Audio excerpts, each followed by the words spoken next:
Good evening. Excuse me. At the time, it is evening, so I am saying good evening. However, if you're watching this at a different time period, then greetings. Today we have an ER diagram transformation. So we have the ER diagram from the last example.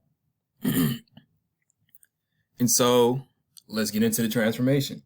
So rule number one for transforming an ER diagram is you want to create a table for each entity.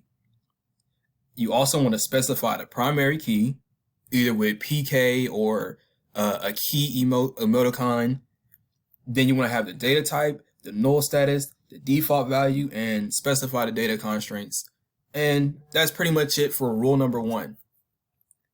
Once you have rule number one, oh, and by the way, these are the tables that I did create. As you can tell, everything you do in this class is creating tables, taking them down, putting them back up again, so forth. So rule number two is you want to create a relationship by placing foreign keys.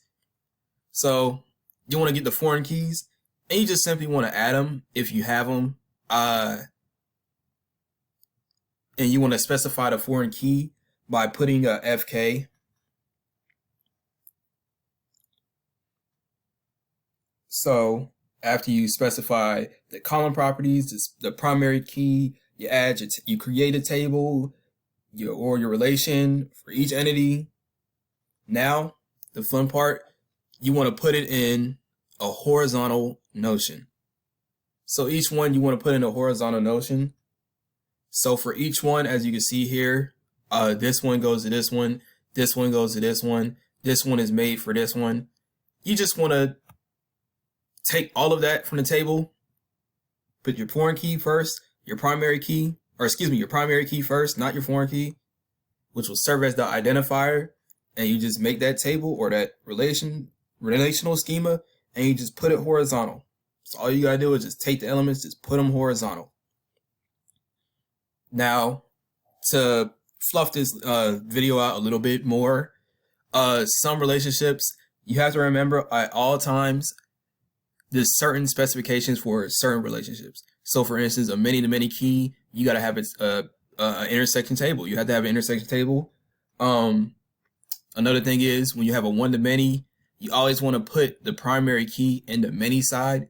And the one thing about it is the child is going to be the many side, while your primary key is going to be the parent side.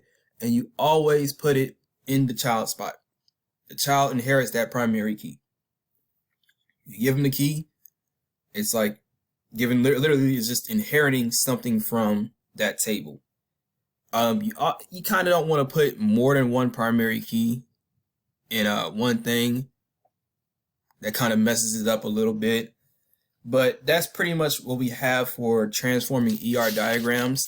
This is probably going to be the shortest video because it's not really that complicated. It's not that much that you have to really do in a way.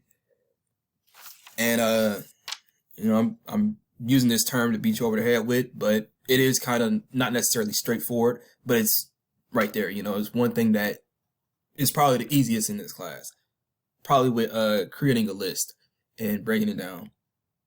So with that being said, I want to say thank you for the lessons. This is not the last video, but I just want to say thank you in advance for teaching us this subject, and have a good one.